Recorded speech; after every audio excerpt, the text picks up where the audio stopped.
நெடுங்காலத்திற்கு முன்பு பாபிலோனிய பேரரசில் இப்ராஹிம் நபி பிறந்தார். அவர் குழந்தையாக இருந்தபோதே அவருக்கு ஞானம் அருளப்பட்டிருந்தது. இது அவரை மிகவும் தனித்துவமானவராக மாற்றியது. மக்கள் சூரியன், சந்திரன், நட்சத்திரங்கள் மற்றும் கல்லால் செய்யப்பட்ட சிலைகளையும் கூட வழிபட்ட ஒரு காலகட்டத்தில் அந்த நபி பிறந்தார். இப்ராஹிமின் தந்தை ஒரு சிற்பி. அவர் தன் சொந்த கைகளாலேயே சிலைகளை செய்து வந்தார். அவருடைய தந்தை ஒருபோதும் அல்லாஹ்வை வழிபட்டதே இல்லை. ஒரு குழந்தையாக இப்ராஹிம் தன் தந்தை கல்லில் இருந்து இந்த சிலைகளை செதுக்குவதை அமர்ந்து கவனிப்பார்.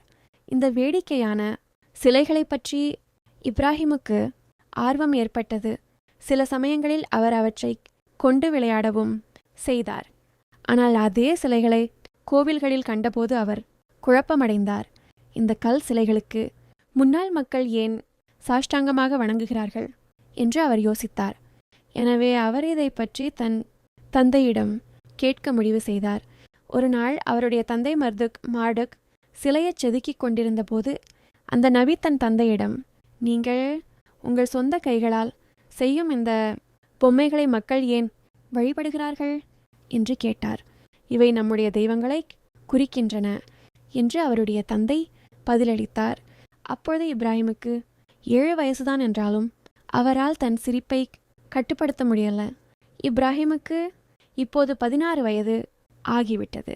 இப்ராஹிம் அறிவிலும் ஞானத்திலும் சிறந்து வளர்ந்தார். அல்லாஹ் ஒருவனே உண்மையான இறைவன் என்பதை அவர் அறிந்திருந்தார். அவர் வளர வளர சிலைகளின் மீதான அவருடைய விருப்பம் அதிகரித்தது. அவர் தன் தந்தையுடன் எப்போதெல்லாம் கோவிலுக்குச் சென்றாரோ அப்போதெல்லாம் தன் மக்கள் இன்னும் சிலைகளை வணங்குவதைக் கண்டு அவர் வருத்தமடைந்தார். ஒரு நாள் இப்ராஹிம் உண்மையான இறைவனான அல்லாஹ்வை தேடி தன் வீட்டை விட்டு புறப்பட்டார். அவர் நீண்ட நேரம் நடந்தார். இறுதியாக அருகில் இருந்த ஒரு மலையை அடைந்தார். அவர் மலையின் மீது ஏறி அங்கிருந்த ஒரு குகையின் அருகே அமர்ந்தார். அவர் நீண்ட நேரம் அங்கேயே அமர்ந்திருந்தார். அவர் நிமிர்ந்து பார்த்தபோது ஒரு பிரகாசமான நட்சத்திரத்தை கண்டார். அந்த நட்சத்திரத்தின் அழகைக் கண்ட அவர், இந்த நட்சத்திரம் அல்லாஹ்வாக இருக்குமோ என்று யோசித்தார். ஆனால் சிறிது நேரத்துக்கு பிறகு அந்த நட்சத்திரம் மறைந்து விட்டது. உண்மையான இறைவன் ஒருபோதும் மறைய மாட்டார் என்பதால் அந்த நட்சத்திரம் அல்லாஹ் இல்லை என்பதை அவர் உணர்ந்தார். சிறிது நேரத்திற்கு பிறகு நிலவு உதித்தது. அந்த நிலவு ரொம்ப அழகாக இருந்ததால் அதுவே அல்லாஹ்வாக இருக்குமோ என்று இப்ராஹிம் யோசித்தார். நீண்ட நேரம் நிலவையே வெறித்து பார்த்தபடி அவர் அங்கேயே அமர்ந்திருந்தார். ஆனால் சில மணி நேரங்களுக்கு பிறகு நிலவு எல்லையிலிருந்து மறைந்த போது நிலவு அல்லாஹ் இல்லை என்பதை அவர் உணர்ந்தார். இப்ராஹிம் ஏமாற்றமடைந்தார். இருந்தாலும் மலை உச்சியில் அமர்ந்தபடி எல்லையை தொடர்ந்து கவனித்து கொண்டிருந்தார். அது அதிகாலை நேரமாக இருந்ததால் சூரியன் உதித்தது. அந்த பிரகாசமான சூரியனை பார்த்த அவர், இது பெரியதாகவும் ரொம்ப பிரகாசமாகவும் இருப்பதால் ஒருவேளை இது அல்லாஹ்வாக இருக்குமோ என்று மீண்டும் யோசித்தார். ஆனால் மாலையில் சூரியன் எல்லையில் மறைந்தபோது அது அல்லாஹ் இல்லை என்பதை அவர் உணர்ந்தார். ஏனெனில் உண்மையான இறைவன் ஒருபோதும் மறைய மாட்டார். உண்மையான இறைவனை ஒருபோதும் உருவாக்க முடியாது என்பதை இப்ராஹிம் அப்பொழுதுதான் உணர்ந்தார். அல்லாஹ்வே சூரியன், சந்திரன் மற்றும் நட்சத்திரங்கள் உட்பட அனைத்தையும் படைத்தவன் என்பதை அவர் புரிந்து கொண்டார். பின்னர் அவர் நன்றி செலுத்தும் விதமாக தரையில் விழுந்து சஜ்தா வணக்கம் செய்தார். அல்லாஹ் தனக்கு உண்மையான நேர்வழியை காட்டியுள்ளான் என்பதை அவர் அறிந்தார். அல்லாஹ் தன்னை ஒரு இறை தூதராக, நபியாக தேர்ந்தெடுத்துள்ளான் என்பதை அவர் அப்போதுதான் உணர்ந்தார். தன் மக்களுக்கு நல்வழி காட்டுவதற்காக இறைவன் அவரை தேர்ந்தெடுத்திருந்தான். இது இப்ராஹிம் நபிக்கு ஒரு புதிய வாழ்க்கையாக அமையப்போகிறது. பின்னர் அவர் இந்த நற்செய்தியை தன் தந்தையிடம் சொல்வதற்காக வீட்டிற்கு திரும்பினார். ஆனால் அவர் சொன்னதை கேட்ட அவரது தந்தை கடுமையான கோபமடைந்தார். என் தெய்வங்களை நிராகரிக்க உனக்கு எவ்வளோ தைரியம் என்று அவர் கோபமாக கேட்டார். என் தந்தையே, என்னை பின்பற்றுங்கள்.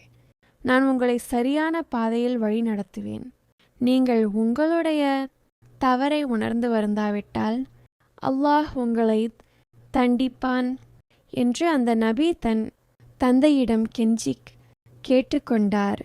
நீ இப்படி பேசுவதை நிறுத்தவில்லை என்றால் மக்கள் உன்னை கல்லால் எறிந்து கொல்லும்படி செய்வேன் என்று அவரது தந்தை அவர் மீது கத்தினார்.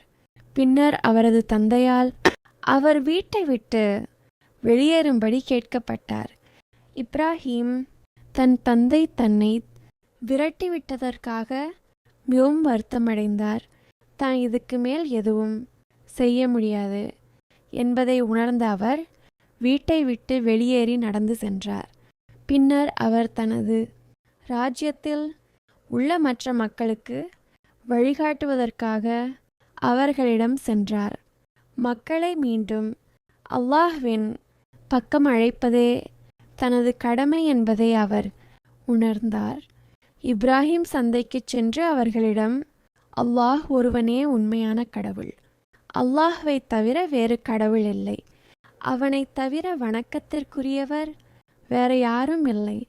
நான் இனி சிலைகளுக்கு முன்னால் தலைவணங்க மாட்டேன் என்று சத்தமிட்டு கூறினார். அவர் இப்படி பேசுவதை கேட்ட சந்தையில் இருந்த மக்கள் பெரும் கோபமடைந்தனர். நீங்கள் ஏன் இந்த சிலைகளை வணங்குகிறீர்கள் என்று அவர் அவர்களிடம் கேட்டார். இவற்றுக்கு எந்த சக்தியும் இல்லை என்பதை நீங்கள் உணரலையா? அங்கிருந்து போகுமாறு மக்கள் அவரை மிரட்டியதால் இப்ராஹிம் சந்தையை விட்டு வெளியேற வேண்டியிருந்தது. ஆனால் அந்த சிலைகள் உண்மையான கடவுள்கள் அல்ல என்பதை அவர்களுக்கு காட்டுவதற்காக தீர்க்கதரிசி நபி ஒரு திட்டத்தை தீட்டினார். ஒரு நாள் ஆற்றங்கரையின் அருகே ஒரு பெரிய கொண்டாட்டம் நடந்தது. நகரத்தில் உள்ள அனைவரும் அங்கு இருப்பார்கள் என்பதை தீர்க்கதரிசி அறிந்திருந்தார். நகரத்தில் யாரும் இல்லை என்பதை உறுதிப்படுத்தும் வரை தீர்க்கதரிசி காத்திருந்தார். பின்னர் அவர் ஒரு கோடரியை எடுத்துக்கொண்டு கோவிலுக்குள் சென்றார். கோவிலுக்குள் பல சிலைகள் வைக்கப்பட்டிருந்தன. தீர்க்கதரிசி நபி தனது கோடரியால் அந்த சிலைகளை ஒவ்வொன்றாக உடைக்கத் தொடங்கினார். கோவிலுக்குள் இருந்த மிகப்பெரிய ஒரு சிலையை தவிர மற்ற அனைத்து சிலைகளையும் அவர் உடைத்தார். அந்த சிலையின் கழுத்தில் கோடரியை தொங்கவிட்டுவிட்டு அவர் கோவிலை விட்டு வெளியேறினார். மறுநாள் ஊர் மக்கள் சிலைகளை வழிபட கோவிலுக்கு வந்தபோது சிலைகள் துண்டு துண்டாக உடைக்கப்பட்டிருப்பதை கண்டு அதிர்ச்சியடைந்தனர். அந்த துண்டுகள் அங்கெங்கிலும் சிதறி கிடந்தன. அவர்களுடைய அனைவரும் ஒன்றாக கூடி இந்த மோசமான செயலை யார் செய்திருப்பார்கள் என்று விவாதித்தனர். நேற்று சந்தையில் ஒரு இளைஞன் இருந்தான் என்று அவர்களில் ஒருவர் கூறினார். அவன் நம் தெய்வங்களுக்கு எதிராக பேசி கொண்டிருந்தான். எனக்கு இந்த நபரை தெரியும். அவனுடைய பெயர் இப்ராஹிம் என்றார் மற்றொருவர். மக்கள் தீர்க்கதரிசி இப்ராஹிமை கண்டுபிடித்து அவரை கோவிலுக்கு அழைத்து வந்தனர். எங்கள் தெய்வங்களுக்கு இந்த நிலையை ஏற்படுத்தியது நீதானா என்று அவர்கள் அவரிடம் கேட்டார்கள். இங்குள்ள இந்த சிலைதான் அதை செய்தது. ஆம், அந்த பெரிய சிலைதான் என்று தீர்க்கதரிசி பதிலளித்தார். நீங்கள் ஏன் அவனிடமே கேட்கக்கூடாது? அவனால் பேச முடிந்தால் அவன் உங்களிடம் கூறுவான். இது மக்களை மேலும் கோபப்படுத்தியது. இந்த சிலைகள் பேசாது என்பது உனக்கு நல்லாவே தெரியுமே. அப்போது தீர்க்கதரிசி நபி இப்ராஹிம், அப்படின்னா பேசவோ பார்க்கவோ அல்லது கேட்கவோ முடியாத இந்த சிலைகளை நீங்கள் ஏன் வணங்குகிறீர்கள்? உங்களுக்கு அறிவு கெட்டுவிட்டதா என்று கேட்டார். மக்கள் வெட்கமடைந்து சுற்றிலும் பார்த்தனர். அங்கே சிலைகளின் உடைந்த துண்டுகள் எங்கும் சிதறி கிடப்பதை கண்டனர். இப்ராஹிம் சொல்றது உண்மைதான் என்பதை அவர்களில் சிலர் உணர்ந்தனர், ஆனால் மற்றவர்கள் இன்னும் அவர் மீது மிகுந்த கோபத்தில் இருந்தனர். சிலைகளை உடைத்ததற்காக அவர்கள் பழிவாங்க விரும்பினர். இவனை நெருப்பில் சுட்டெரிப்போம் என்று அவர்களில் ஒருவர் கூறினார். இதுவரை யாரும் பார்த்திராத ஒரு மிகப்பெரிய நெருப்பை மூட்டி இவனை அதற்குள் தூக்கி எறிவோம். அது ஒரு சிறந்த யோசனை என்று அனைவரும் நினைத்தனர். அவர்கள் தங்களால் கண்டுபிடிக்க முடிந்த விறகுகள் அனைத்தையும் சேகரித்து நெருப்பை மூட்டத் தொடங்கினர். மக்கள் இப்ராஹிமின் கைகளையும் கால்களையும் கட்டி அவரை நெருப்பில் தூக்கி எறிவதற்காக ஒரு கவன் இயந்திரத்தில் கேடபுல்ட் வைத்தனர். அப்பொழுதுதான் வானத்திலிருந்து ஒரு வானவர் மலக்கு தீர்க்கதரிசியின் முன் தோன்றி அவருக்கு ஏதேனும் விருப்பம் நிறைவேற்றப்பட வேண்டுமா என்று கேட்டார். தீர்க்கதரிசி நெருப்பிலிருந்து தன்னை காப்பாற்றுமாறு அந்த வானவரிடம் எளிதாக கேட்டிருக்கலாம். ஆனால் அவர் அப்படி கேட்கவில்லை. அல்லாஹ் என் மீது திருப்தி கொள்ள வேண்டும் என்று மட்டுமே நான் விரும்புகிறேன் என்று அவர் கூறினார். அதன் பிறகு நடந்தது ஒரு அற்புதம், முஃப்ஜிசா. தீர்க்கதரிசி நெருப்பில் விழுந்தபோது அந்த நெருப்பு திடீரென்று குளிர்ந்தது. அது தீர்க்கதரிசியை கட்டியிருந்த கயிறுகளை மட்டுமே எரித்தது. அவருக்கு எந்த ஒரு தீங்கும் ஏற்படவில்லை. தீர்க்கதரிசி நபி ஒரு தோட்டத்தில் அமர்ந்திருப்பதைப் போல அந்த நெருப்பின் நடுவே அமர்ந்திருந்தார். அவர் அங்கே அமர்ந்து அல்லாஹ்வை புகழ்ந்து பாடினார். என்ன நடக்கிறது என்பதை மக்களால் பார்க்க முடியவில்லை. அதனால் நெருப்பு எரிந்து முடிவடையும் வரை அவர்கள் காத்திருந்தனர். இறுதியாக நெருப்பு அணைந்தபோது தீர்க்கதரிசி தனது உடலில் ஒரு சிறிய தீக்காயம் கூட இல்லாமல் நெருப்பிலிருந்து வெளியே நடந்து வந்தார். இதை கண்டு மக்கள் அதிர்ச்சியடைந்தனர். இது ஒரு அற்புதமாக இருந்தது. இருப்பினும் அவர்களில் பெரும்பாலோர் சிலைகளை அழித்ததற்காக தீர்க்கதரிசி மீது இன்னும் கோபமாகவே இருந்தனர். அவர்கள் தீர்க்கதரிசியை விசாரணைக்காக மன்னரின் அரண்மனைக்கு அழைத்துச் செல்ல முடிவு செய்தனர். வீரர்கள் வந்து தீர்க்கதரிசியை கைது செய்து நிம்ரூத் மன்னனின் அரண்மனைக்கு அழைத்துச் சென்றனர். அவர் கைகளில் விலங்கிடப்பட்டு அரண்மனைக்கு அழைத்து வரப்பட்டார். தீர்க்கதரிசி தாங்கள் வழிபட்ட சிலைகளை உடைத்தெறிந்ததை நிம்ரூத் கேள்விப்பட்டிருந்தான். நாங்கள் வழிபட்ட சிலைகளை நீ ஏன் உடைத்தாய் என்று எனக்கு சொல் என்று அவன் தீர்க்கதரிசியிடம் கேட்டான். அவை போலியான சிலைகள், அவை கடவுள் அல்ல என்று தீர்க்கதரிசி பதிலளித்தார்.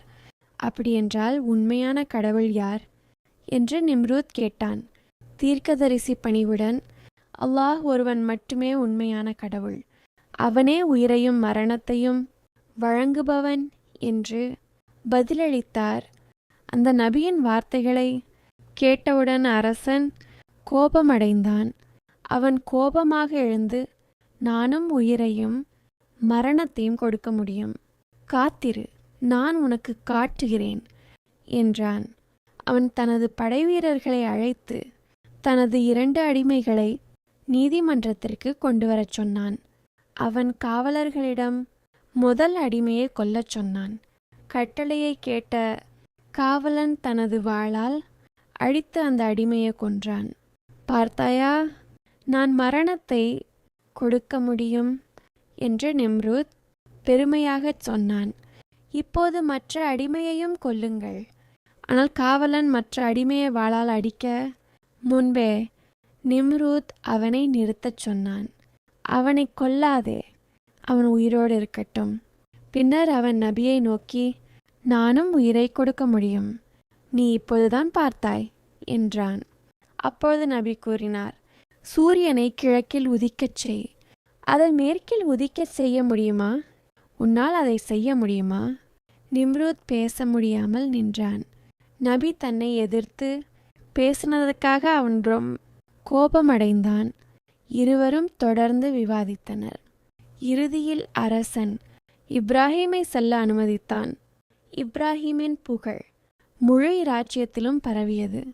நபி இப்ராஹீம் மக்களை அல்லாஹ்வை வணங்க அழைத்து நீண்ட காலம் அழைத்தார். ஆனால் பாபிலோனில் ஒரே ஒரு ஆணும் ஒரு பெண்ணும் மட்டுமே அவரின் வார்த்தைகளை ஏற்க தயாராக இருந்தனர். அந்த பெண்ணின் பெயர் சாரா. பின்னர் அவர் நபியின் மனைவியாக ஆனார். அந்த ஆணின் பெயர் லூத். அவர் நபியின் சகோதர மகன்.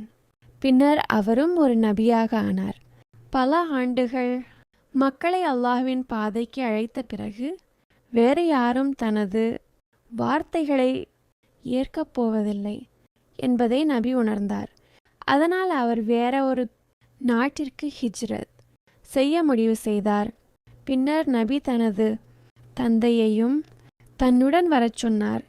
ஆனால் அவர் மறுத்துவிட்டார். அதன்பின் நபி, சாரா மற்றும் லூத் நீண்ட பயணத்தை தொடங்கினர். அவர்கள் சீரியா, பாலஸ்தீன் மற்றும் எகிப்து வழியாக பயணம் செய்து மக்களை அல்லாஹ்வின் வழிக்கு கூப்பிட்டனர். வழியில் ஏழைகளுக்கு உதவினர். மக்களை மகிழ்ச்சிப்படுத்தும் பல நற்செயல்களையும் செய்தனர். இதற்கிடையில் நபி லூத் மரித்த கடலுக்கு அருகில் குடியேறினார். சில மாதங்கள் கழித்து நபி சாராவை திருமணம் செய்து கொண்டார். அவர் நல்ல ஈமான் கொண்ட பெண். அல்லாஹ்வின் செய்தியை பரப்பும் குழந்தைகள் அவர்களுக்கு பிறக்க வேண்டும் என்று அவர்கள் விரும்பினர். அதன்பின் நபியும் அவரது மனைவியும் பல நாட்கள் பாலைவனத்தில் மீண்டும் பயணம் செய்தனர். ஒரு நாள் அவர்கள் ஒரு கொடிய அரசனின் நாட்டிற்குள் நுழைந்தனர். நபியின் அழகான மனைவியை பற்றி அந்த அரசன் அறிந்து அவளை தன்னிடம் கொண்டு வர விரும்பினான். அதனால் அவன் தனது படை வீரர்களில் ஒருவரை நபியை அழைத்து வர அனுப்பினான். அந்த வீரன் நபியை அரசனிடம் கொண்டு வந்தான். உன்னுடன் இருக்கும் அந்த பெண் யார் என்று அரசன் கேட்டான். நபி, அவள் என் சகோதரி என்று பதிலளித்தார். பின்னர் அந்த அரசன் சாராவை அரண்மனைக்கு அழைத்து வரச் சொன்னான். இந்த அழகான பெண்ணை பற்றி எல்லோரும் பேசுறாங்க, நான் அவளை சந்திக்க விரும்புகிறேன் என்றான். நபி தனது மனைவியிடம் சென்று, அரசன் உன்னை பார்க்க விரும்புகிறான்.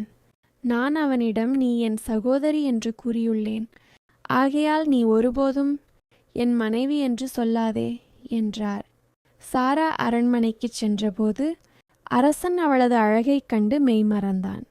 அவளை தொட முயன்றான். ஆனால் அவனது கை சாராவை நெருங்கியவுடன் அது உறைந்து அசையாமல் போய்விட்டது. அவன் ரொம்ப பயந்தான். தயவு செய்து அல்லாஹ்விடம் எனக்காக துஆ செய்யுங்கள், நான் உங்களுக்கு எந்த தீங்கும் செய்ய மாட்டேன் என்று கேட்டான்.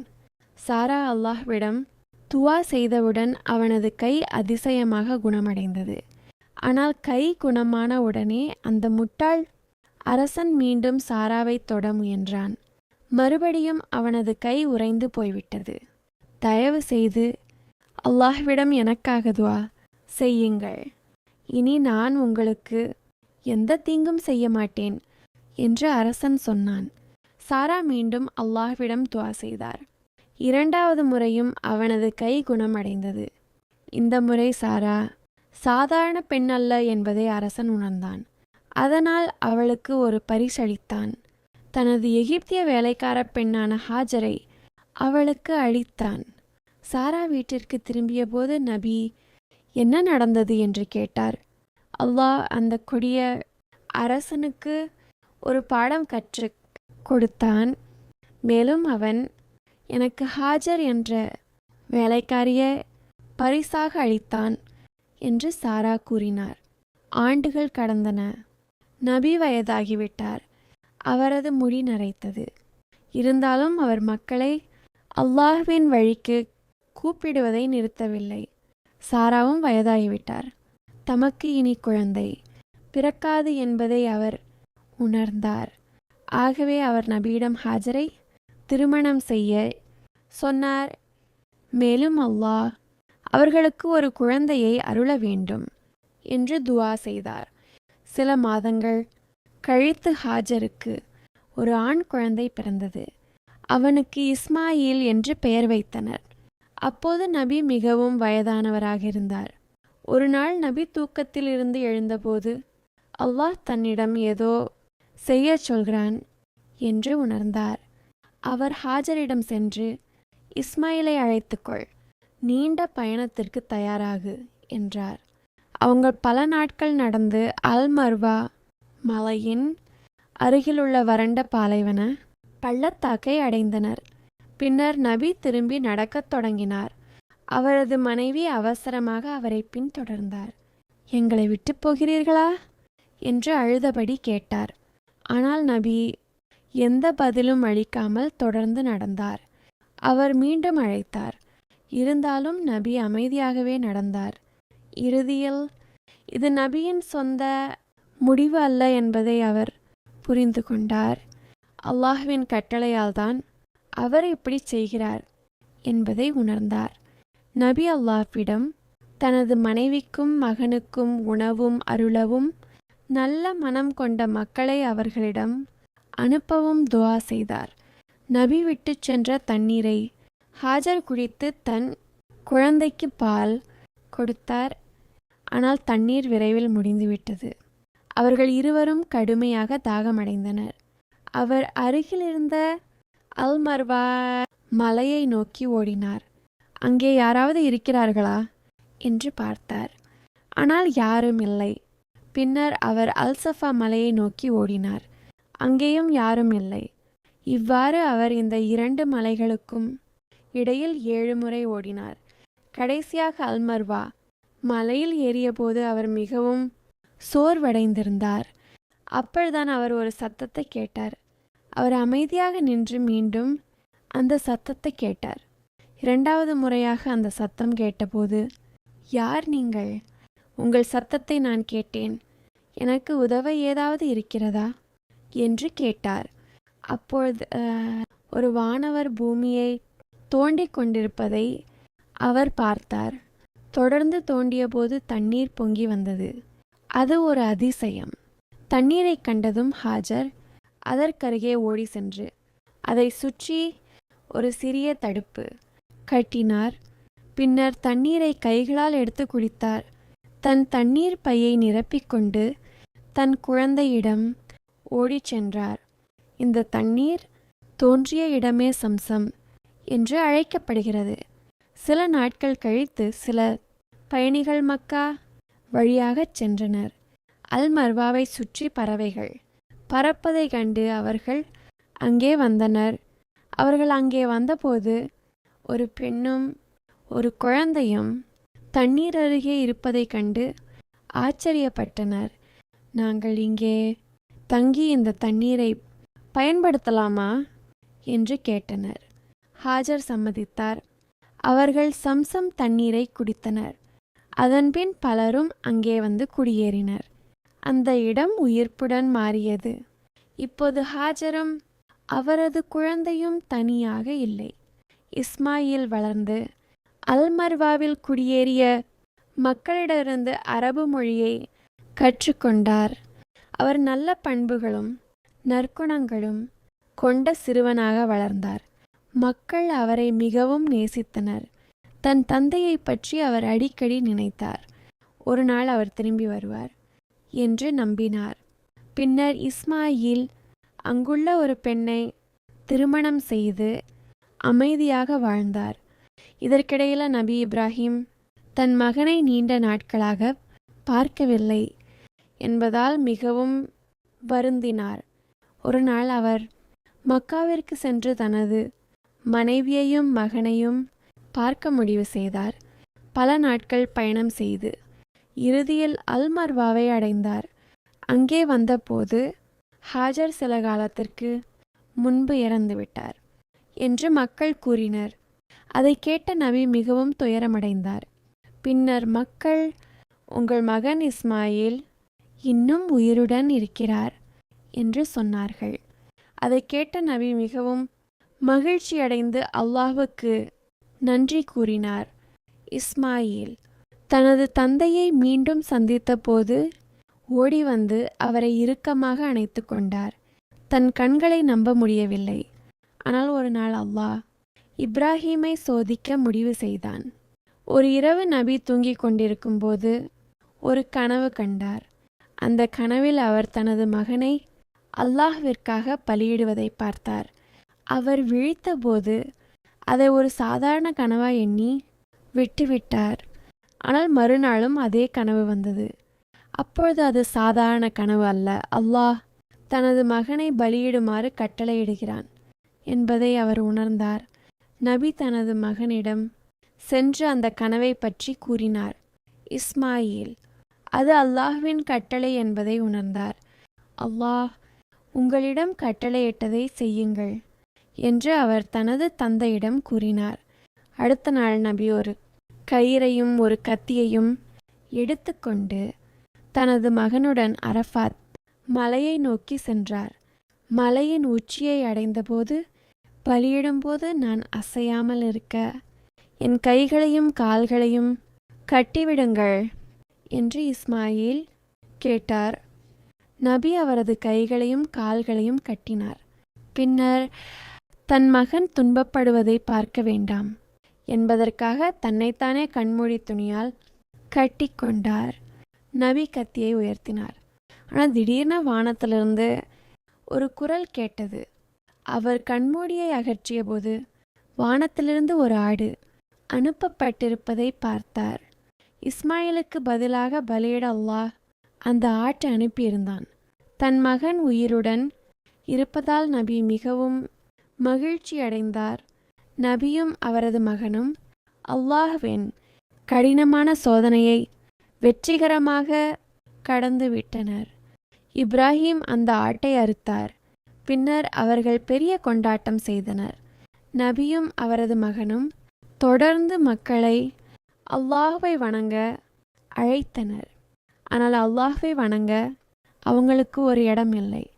அதனால் ஒரு நாள் அல்லாஹ் நபியிடம் ஒரு இல்லத்தை கட்டுமாறு கட்டளையிட்டான். அல்லாஹ் என்னை கபாவை கட்டுமாறு கட்டளையிட்டுள்ளான் என்று நபி தனது மகனிடம் கூறினார்.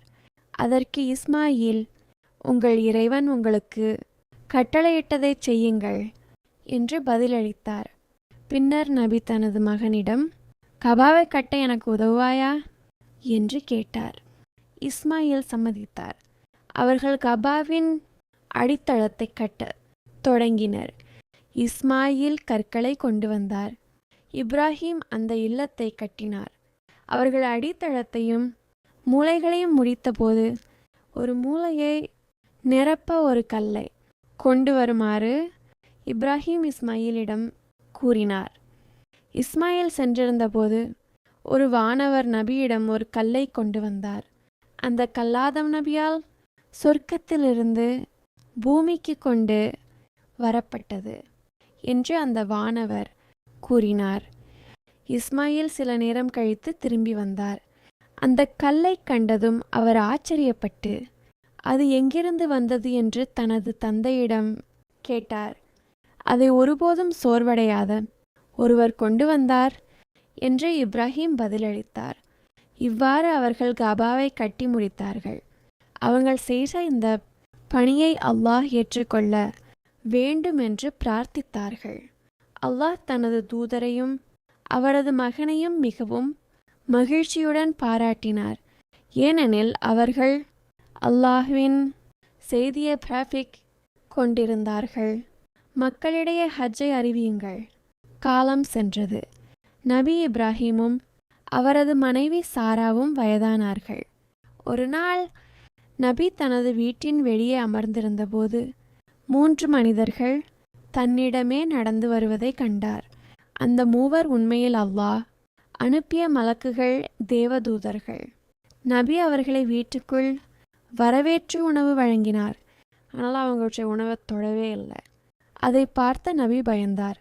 அப்பொழுது அந்த மலக்குகள் அவரை ஆறுதல் கூறி பயப்பட வேண்டாம் என்றார்கள். பின்னர் அவர்கள் தாங்கள் அல்லாஹால் அனுப்பப்பட்ட மலக்குகள் என்று தெரிவித்தார்கள். அவர்கள் ஒரு மகிழ்ச்சியான செய்தியை அறிவிக்க வந்ததாக கூறினர். அல்லாஹ் அவர்களுக்கு ஒரு மகனை வழங்கப் போகிறார் என்றும் அவனுக்கு இஷாக் என்று பெயர் வைக்க வேண்டும் என்றும் கூறினர். மேலும் அந்த மகனும் ஒரு நபியாக இருப்பார் என்றும் தெரிவித்தார்கள். இதை கேட்ட சாரா மிகவும் ஆச்சரியப்பட்டார். நான் இவ்வளவு வயதாக இருக்கும்போது இது எப்படி சாத்தியம் என்று அவர் எண்ணினார். அப்போது மலக்குகள் கூறினார்கள், அல்லாஹ்வுக்கு எல்லாம் சாத்தியமே. சில மாதங்கள் கழித்து சாரா கர்ப்பம் தரித்து ஒரு குழந்தையை பெற்றார்.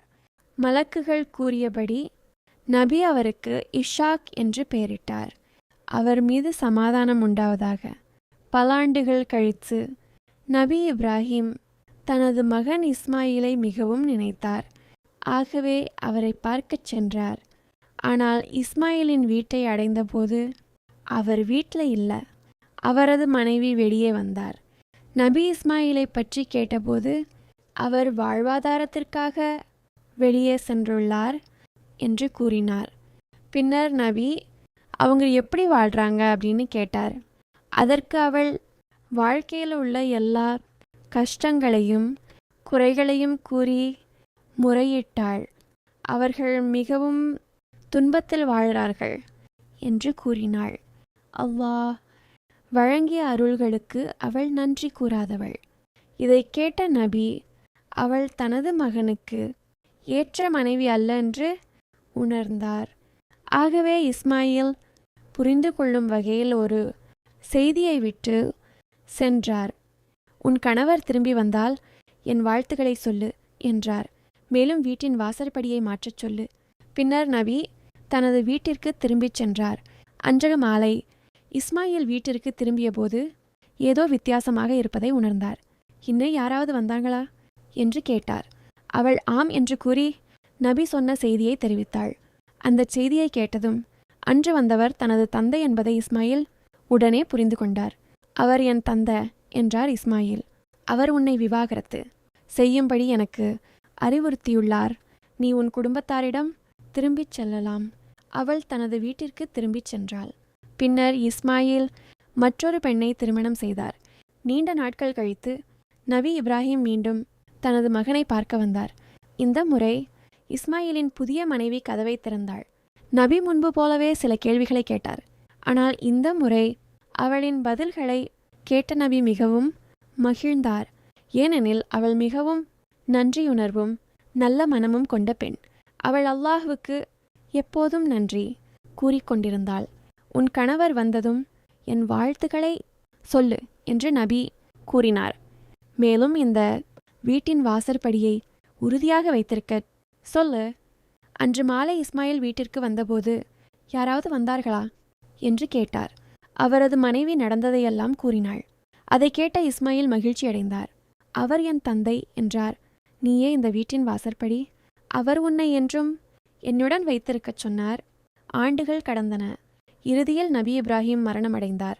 அவருடைய மகன்களான இஸ்மாயிலும் இஷாகும் அல்லாஹ்வின் செய்தியை தொடர்ந்து பரப்பினர். நபி இப்ராஹிம் 175 ஆண்டுகள் வாழ்ந்தார்.